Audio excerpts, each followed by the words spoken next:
here. I'm Kimberly. I'm the executive director. I know many of you have said I haven't met you guys before. Welcome. This was a nice opportunity for our members and our supporters to get to know Holly and our curator, Lane. And I just want to say thank you to Chris Winfield Gallery and Nothing Water for supporting the exhibition. And with that, I'm going to pass it off to Helene Glick, who's the curator, and this is the third show she's curated with us. She has quite a track record here, and we're really excited with this proposal and to bring Holly's work to the museum. It's quite a feather in our cap. So with that, I'll pass it off to you, Helene. I agree. It's a feather in anybody's cap to see a great collection of Holly's work all together and installed so beautifully. I will just say that I got to know Holly. I used to be on the curatorial staff at the Monterey Museum of Art in Monterey. And I got to know Holly through the gallery, her representation, Chris Winfield Gallery, which is in Carmel, so that's near Monterey. And I worked with him over the years on various exhibitions and things. And at some point he asked me to write about Holly. He does really lovely little brochures. So I went for a visit, and that's when Holly was still living in the Bay Area. And I just was blown away. I mean, I had seen a few examples, but I got to see a really broad range of work. And I think we've worked, I think I've written about you again another time before this. And I said to Chris, can I do a show for Holly? Her work is so great, so it's just so special and remarkable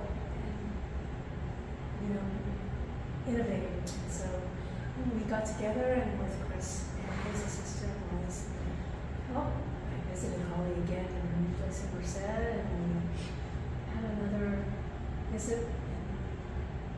Saw the painting studio and the woodworking studio, which you can see more about outside. Saw all the various practices that Holly does to make her work. It's very, I would say, detailed and oriented and time-intensive and thoughtful, because Holly's, I don't want to take away from what you were saying, so I maybe should stop there. But it's just been a complete pleasure to be able to work with Holly, and also to work with Numu, if I can say. And I've worked with Cristiano Palatoni, who is the director of collections and exhibitions, correct? Yes, here his title. A number of times, and he's always does such a beautiful job. It's great to see Holly's work as it deserves to be seen. So I think I'll leave it there, and I'm happy to answer questions, any questions you might have, or make comments if there's something you're interested in that I can add to. Well, thank you for coming. This is like a homecoming for me, because I lived in the Bay Area for 37 years and just recently moved to Merced. So it's like every time I come over the Pacheco Pass, I think home. What could be better than having a show here? About 2 years ago, Helene contacted me and said, you want to work together and submit a proposal. So it took 2 years, and we've worked. She's been so wonderful to work with, very gracious and understanding, and a fantastic editor, because she takes my artist statements that I write about the pieces and cleans them up, makes them readable. And it's really good. And then Cristiano did this beautiful, the colored walls and the lighting is just, I have up on my studio, in my studio, a model printed out. It's a sentence by the writer Henry James, and he's describing, it's from a short story, and it says, rooms used by daylight as though they were dark woods. And that's exactly what Cristiano did. He made it look like a forest in here. It's just, He does. Yeah, so very sympathetic installation, so I'm really happy about that. You know, and I'm so happy to be showing here. And so I thought I'd talk about a few pieces in here, and then if you want to pick certain pieces you'd like me to talk about. I always, when I go to museums and the docent picks stuff and talks about it and doesn't talk about the one I want them to know about. So I thought I'd give you an opportunity to talk about it. And then after that, we can go out front to the artist studio area, and that's where the tools and the steps takes in making the artwork. I have so much joy in making every step. Some artists like the drawing part and they don't like the other part or something, but each step, I have so much joy in each step. It's just, I feel like I'm so lucky that I get to do this. So this is the title for this piece is Not Enough Time to Love the World, and the title of the piece is the title of the show. And when I was a child, time seemed to go really slow, but now with friends and beloved ones dying, time seems to be going too fast, and I feel like I don't have enough time to love the world and make the artwork that I want to, and neither did they have the time that they should have had. So this is like, I made this during the pandemic when there was even more people passing away. So this is like the memento morte about the bubbles are art historical symbol of the brevity of life. And this is an hourglass with wings for the fleeting time.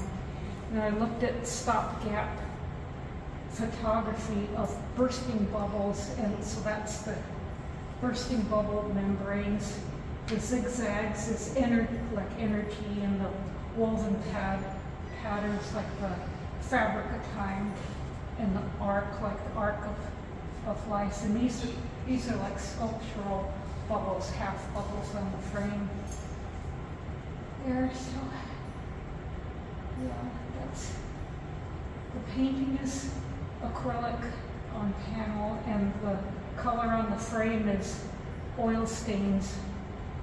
I used to paint with acrylic on the frame, but since the frame gets handled so much, the paint was coming off, so I had to find something more durable. So I paint on the oil stains, many layers, as if it was paint, because I trained as a painter at San Jose State, got my MFA in painting, and I had one three-dimensional design class as an undergraduate, but that's all and two projects in wood, but that's it. It's mostly self-taught on the wood, with going to museums and peeking around the sides and looking at books and trial and error, and I have the scars to prove it. So if you'd like to come in, I'll pick a few things to talk about, and then you can pick.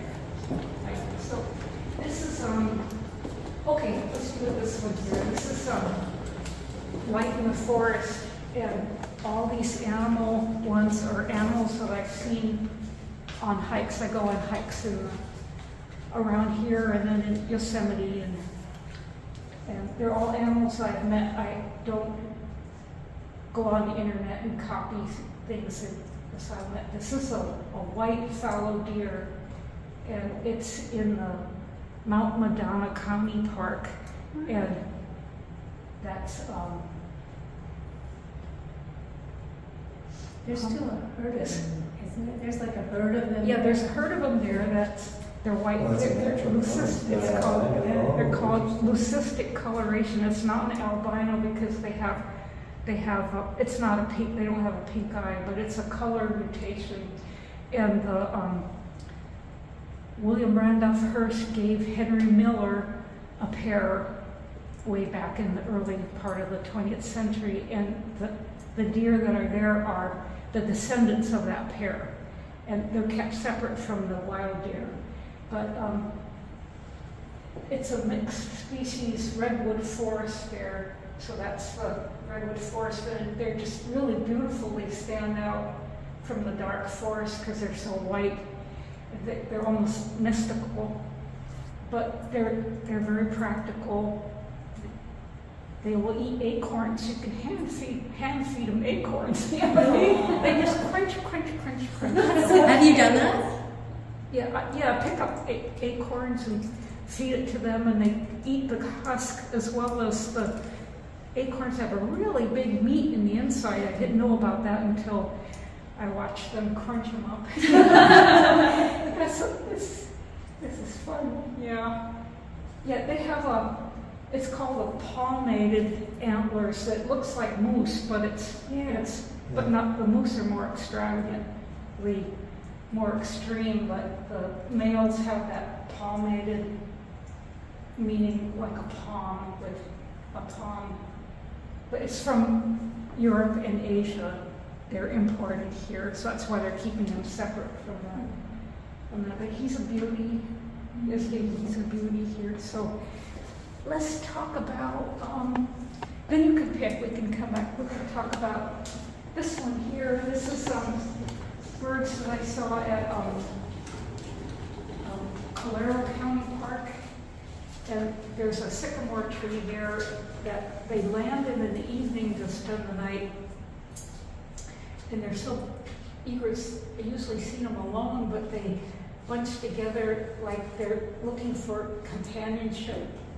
And they seem like the three graces to me, so I call them some companions, the three graces, and the three graces are the Greek goddesses of brilliance, merriment, and abundance. So that fits them. And so these forms are like descending wings as they land on the tree, and this narrow part as they land with their feet, like very carefully and precisely land on the tree. And this pink behind there is called the pink belt of Venus, and it's in the sky right across from the setting. The setting sun is in the west, and then if you look to the east, you'll see a pink band, and then this blue underneath it, that's the belt of Venus. And the blue is the shadow of the earth approaching, night approaching. And then in the morning, it's just the opposite. It's receding away from you. That's when they're landing at night. Yeah, so let's talk about these two gold sculptures here in the middle. This is, I started out doing the frame pieces, the painting frame pieces. And then I decided I wanted to try some pure sculpture to see if sculpture could carry the narrative and the iconography of painting. So I found, if I do the pure sculpture occasionally, I found out that they cross-fertilize each other. And I go back to doing the frame pieces and bring more dimensionality to it, to the carved frame pieces after doing this pure one. And this is 7.5 feet tall. And this is called eudaimonia, the four pillars of the sky. And eudaimonia is a ancient Greek concept, Aristotle. And it's translated as, was considered the highest good by the ancient Greeks, and it's translated as flourishing or well-being. And the ancient Greeks, their moral theory and their political theory, the goal of it was to cause eudaimonia. So can you imagine political theory? They're trying to have everybody flourish. We need to go back to the Greeks. So, at the top are the 9 muses. Those are the Greek. The 9 muses they had 9 muses that inspired science and poetry and music and dance. And for the world to flourish, we need all those things too. So and the 4 pillars, there's 4 pillars, there's 4 sides, there's 4 corners to point to the flourishing to the 4 corners of the earth. Ancient Egyptians thought there were 4 pillars that held up the vault of the sky. So I have 4 pillars here that hold up the sky and kind of hold it, because for us to flourish, we need the sky to flourish and the plants to flourish and the animals to flourish too. So along the side there's 4 different edible plants. So there's oak with acorns. This is carob.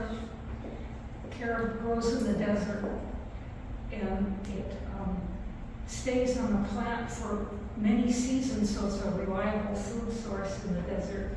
And that's cattails, and the rhizomes and the stems are edible.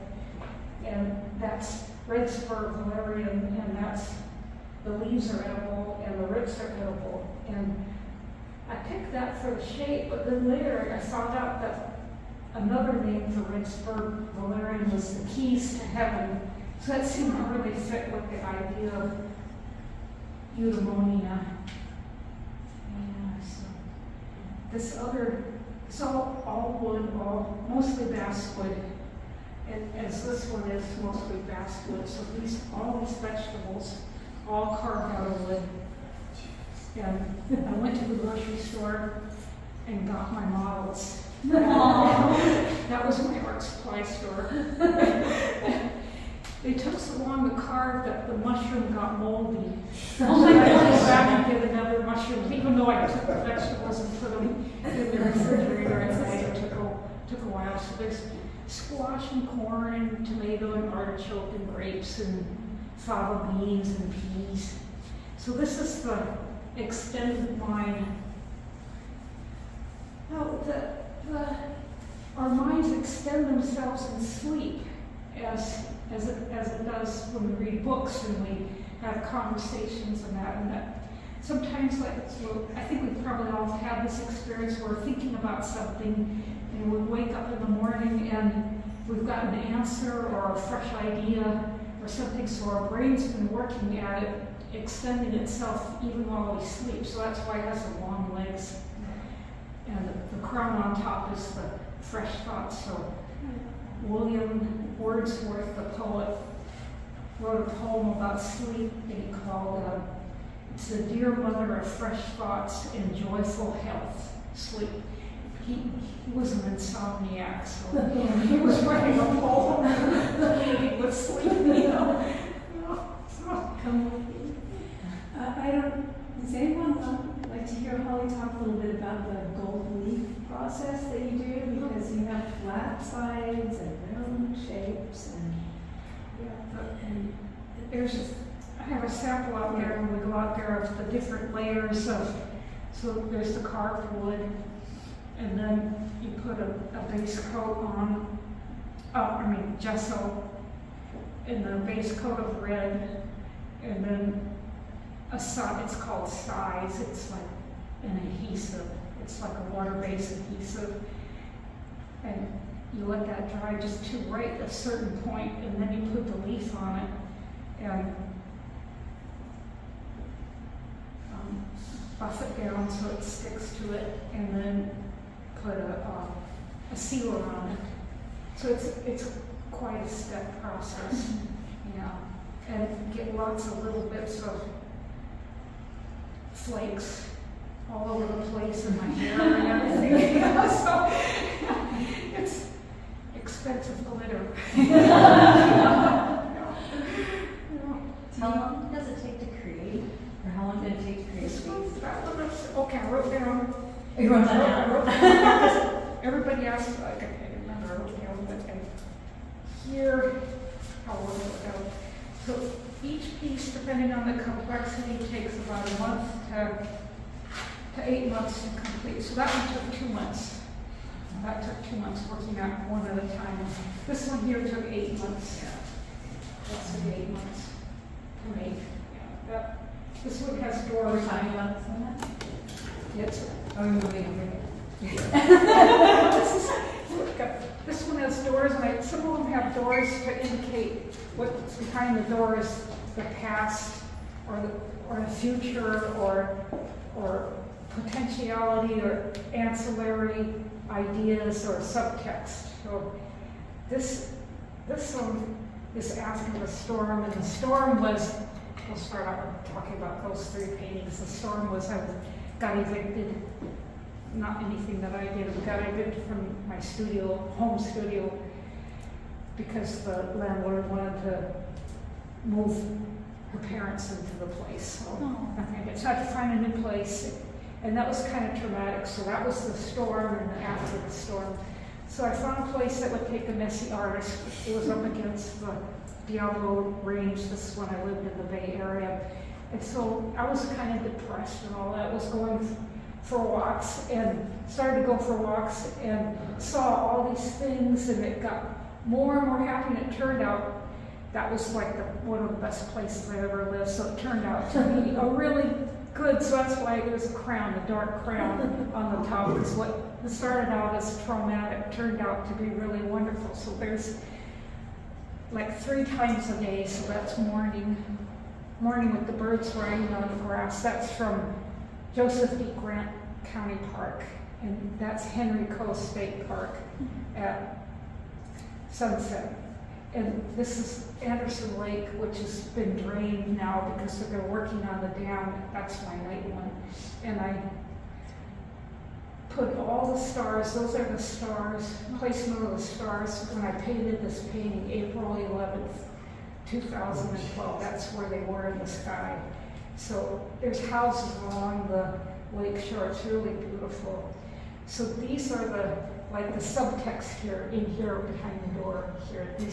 There's a bird, a swan sitting on books, nesting on books, and then I'll tell you about that one. But see how animals repurpose human things for themselves, like cats sleep on hoods of cars, things like that. So that's a swan nesting on some art history books.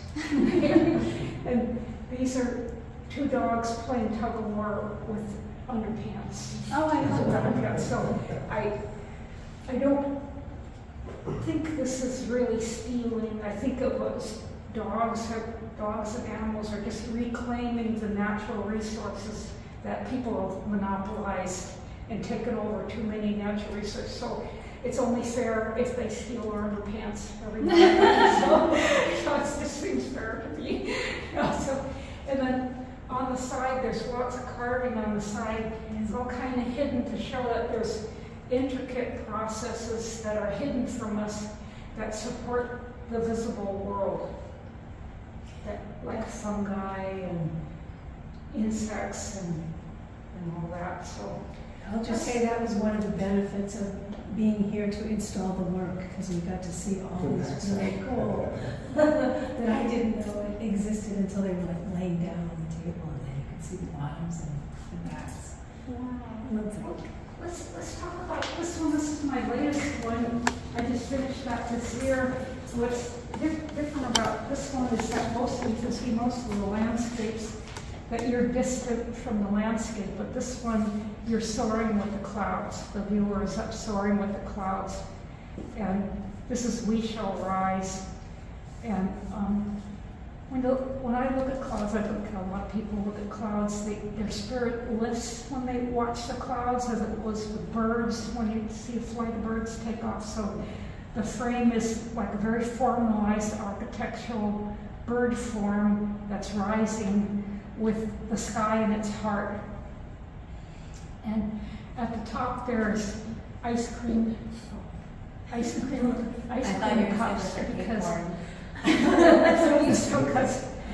because desserts are given above and beyond what's needed for survival. I see dessert as a sign of divine benevolence. If there's any here you'd like me to talk about, so you can pick now. I'm just curious, are they all meant to go on walls? Because some of them look like they should be on a mantle or something. You know what I mean? A lot of these. Yeah, I see that. But are they all built to go on a wall? Or some of them to go on a mantle? This one has to be on Yeah, the that wall. one, right. That one has to be on the wall. Some of them can stand on pedestals. That can stand on a pedestal. Okay, right. And those, so it can either hang. Some of them can either hang or stand on a pedestal. But like this one has to hang. No, right. Yeah. So. What about that second one from the right? This one? Okay, yeah, this is undersong, and an undersong is a song that is below consciousness, below your consciousness. The idea of an undersong is that we're born with a song, and places and also have a song. And so the song, and then even though we're born with a song, we may not be aware of it, but and then as time, as our lives progress, the song can change. Then like musicians find that song. So places also have songs. So this is like a journey from a valley up to a mountain. So some songs are songs of lament, some are love songs, some are journey songs, some of them are dance songs. So this is a journey under song. And this little handle there on the rock is like a mooring, something you could moor your boat to, or it could be a handle for climbing grip. And it shows that the care that people who went before us, that went on this journey before us, left something for us to make the journey easier for us. Yeah, so that's a sign of like ancestral devotion or care for us. Yeah, that's the undersong. Yeah, when I travel to Europe, I really get the sense of that care from previous generations. But everything's so young here, you don't feel that much here. Yeah. Is there any other questions or other pieces you'd like to talk about? You want to talk about that? Yeah, this one has this is the black and white is graphite on mylar. That's pencil on mylar drafting film. That's been adhered with gesso to a masonite board. The drafting mylar is just really wonderful to work with. It smears really good and you can erase back in it. It's pretty fragile. You can't do too much erasing because you can actually rub it. It's like a mylar clear film with a frosted matte tooth on it. So this is called unfoldment, and this traces water through the environment. And there's a theory in philosophy called emergent theory, and it posits that there are phenomena and entities that arise from simple,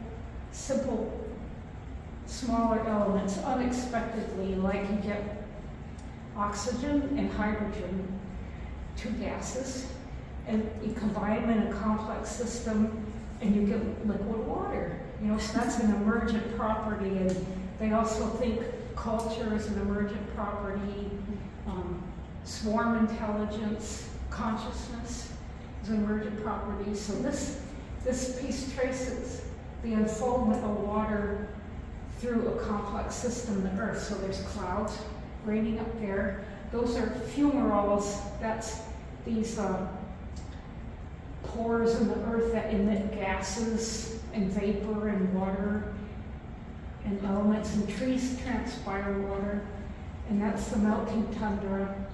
And the health of the tundra is important to our health too. And that's rejoicing fish, because everybody needs water, including the fish. The water, life thrives with water. And then the farthest one is a candelabra. That's like a symbol of human culture that can't exist without water. Us, we can't all our intellectual achievements, all our architectural, or art, all our books and everything can't exist without water. So that's like our intelligence, our consciousness is also a product of water, an emergent property of water. And these are these forms on like a musical instrument, like strings and little keys, because we need music to accompany all these processes in our lives. Yes. Baseball. Is there any other one you want to talk about, or do you want to? Would you like to go look at the tools and the process, or is there anyone you take all the time you want? I'm here. I'm curious about the tools you use. Do you use power tools, or are you doing this all by hand? Most of it's hand tools. I have a scroll saw and a Dremel that I use, but I used to have a band saw and a table saw, but I just didn't use them. So now I just have the scroll saw and the Dremel, and then the rest of it's, as you'll see out there, the chisels and saws and Japanese hand saws that are really fabulous, and German carving tools that are fabulous. So for the little columns and things like this, you don't have a lathe, you turn that on. No, I don't have a lathe. Yeah, I see videos of lathes and I go, wow, that's fast. No, And that's all by hand. No CNC cutouts, shapes, or it's all by hand? I use the scroll saw to cut out some big shapes, but most of the small shapes are the chisels and gouges and skews, Right. and yeah, Small. you'll see it's Yeah. out there. Yeah. Are you carving from one piece of wood, or are these multiple pieces that you fuse together? This is like there's like one big piece that's like the base ground, and then I build up, forward and back from the big like plane that shares the whole plane, and then I build forward and back from it. So it's multiple pieces. Like that, yeah. And then you'll see the glue there and the clamps. If you do it right, the laminating process, the seal is stronger than the wood. Really? Yeah, if you do it right. So this is the wood before I carve it. See, it's kiln dried lumber. I don't do assemblage. A lot of people think I do assemblage, but I go collect furniture and cut it up. But I don't. It all starts out as kiln dried lumber, and then I carve it. And I have tried to get kiln dried lumber because the kiln drying kills any fungus or insects that are in the wood. And so this is like the glue that I use to laminate the wood, and then that's the clamping it. So like if I was going to put those two layers together, put the glue on it, and then clamp it under a lot of pressure. It's probably about 600 pounds of pressure for overnight, and then the seal is really, really strong. So if there's dirt or oil or anything on the wood, then that prevents the adhesive from really sticking. So you have to have it really nice and clean. And this is the gilding steps here. The wood, the gesso, the red base adhesive, and then the leaf, and that's the leaf there. It's real thin. You sneeze and it goes over there. No. And that's the oil stains. I was trying different layers to get different colors and depths of color. So the more layers you put on, the more saturated the color is. So and those are the tools, the hand tools that I use. And this is the piece of the mylar, the drafting film, so you can see it's the graphite and a stub to smear and an eraser. And then Helene asked me if I could, any books, because I do a lot of reading, if any books that were important to me. So that's John Muir's My First Summer in the Sierra. And this is a book of poetry that one of my first painting professors gave me when I left her class, and I've had it all this time. Yeah, so she's gonna come up for film samples of this fall sometime this week, so you have she sees me. That would be so neat. Yeah, really, That'd be so neat. yeah, so this is these are the sketchbooks where I try out different ideas, and then I do full scale plans for the frame on graph paper, because I take measurements off the drawing before I start on the wood, so I can be as economical with the wood and not have a lot of waste with the wood. And and these are my color studies for the frame.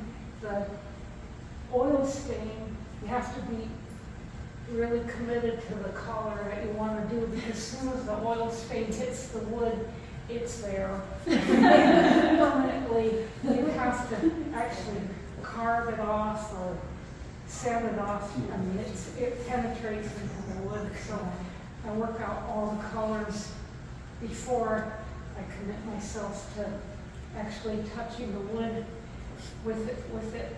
And so I have simultaneously going in the sketchbooks ideas for the paintings and then the frames, and they go back and forth, and that's me carving with the little hand tools. My paints, there's my painting. I have my painting studio separate from the wood carving because there's just so much sawdust. I actually almost get ankle deep in all the wood shavings and stuff, and I go, this is not safe, I should do something, I should clean up every now and then. But that's the fun thing about art, when I found out that I was doing art, that I could be as messy as I wanted to be. In the house I have to be tidy and all that, but in the studio that's my space. That's like Virginia Woolf's A Room of One's Own, and that's what you need to be creative, so I'm messy. I just see all the little wood chips there, I'm carving that. Then I do line drawings, and then value studies, and then color studies for the painting there of this deer, and then I did small, different colors for the frame, and then decided I was going to go with the brown one because the brown and the gray picks up, the gray on the frame picks up the sky, the gray in the sky and the gray in the landscape. And the sienna color is the deer color to show that the deer is one with its environment. And this is called Overlook, and he's standing at an overlook that in his wild world and in our world there is at this borderland and at this meeting place, and here is some architecture like domes and spires of different lands, and that's to indicate that in different lands and different places people have encountered a deer in like a breathless moment that we look at each other and us humans go away being better for it, of having met such a beautiful creature. Yeah, so he stared at me. I didn't have any acorns to offer him. So I should just carry acorns in my pocket. Do you work out photos then? I mean, do you take pictures of these animals and take it back to the studio? Yeah, I try to get pictures if I can. Yeah, I can't. I have a day pack with a water, with a camelback and a lunch, and camera and binoculars, and I try to be out all day if I can. So that's where I got the morning and the night and the stuff. I try to experience the land all in one day, and then I want to go home and take a shower, have dinner, and like be a regular person again. So, any questions about this part of the exhibit? Helene and Cristiano, I just gave them a box of just all kinds of stuff, and they really organized everything. They really did. I think this is the day that they're setting up setting up the artist in the studio spot, and I'm wondering, are they cursing? You know, are they going, what are we gonna do with all this stuff? And they did really good. It fell together pretty well, actually. But I just wanted to point out when Han was talking about the clamps, there's a couple of pictures. Yeah. And there's ones there too. And it just, Yeah, it gives you a picture of everything that goes into it. Yeah, that's, thanks for bringing it. And that's a mallet that I use for pounding on the bigger pieces.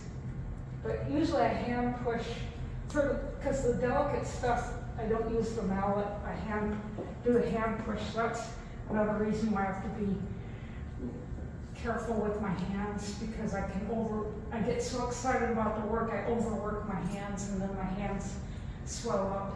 Wow. Yeah. Yeah, so I have to say too, when you were talking about being messy, I thought about the messiness and contrasting with the detail. Yeah, all the detail of your work, which is so exacting in the finished work. So I love that there's this place where you can just be free and messy in order to come up with this so refined, finished piece. That's an irony, isn't it? It is. Out of a mess becomes It is. this clarity. Yeah, that's life. You have to be messy to find the. Yeah, it's okay to be messy. It was liberating. Is it all basswood? It's- Is it all basswood? That's all basswood except for this light colored one. That's a piece of cottonwood that I picked up at the refuge. I was surprised that it was so dense. I thought it'd be spongier. Yeah, but But you don't use exotic woods and just put it clear on it, and just the wood itself is all a grain pattern. You use a real plain wood and just stain it to the colors you like. right, yeah, what that's like. Right, right. Yeah. Since I have my MFAs in painting, I can't stop. I always have to paint everything. You know? So, yeah, so it used to be acrylic paint on the frame, but then that got damaged by handling, so I had to find something more durable, so that's the oil stain is more durable than the paint, artist paint on the frame, so. Yeah, and then when I shipped to New York and other parts of the basswood's very stable. Other woods like maple, you know, it's nice wood and all that too, but when it goes through different humidities, it tends to warp and crack. But basswood's really stable, so it's wonderful wood. Yeah, I only use non-endangered woods.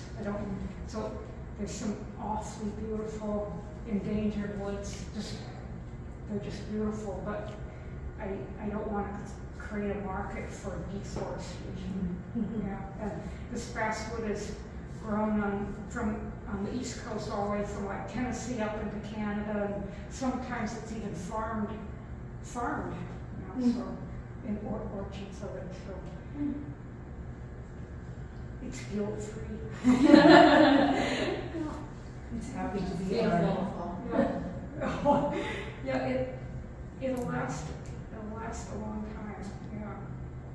Yeah, I've seen when I've gone to museums, I've seen frames from the 1500s.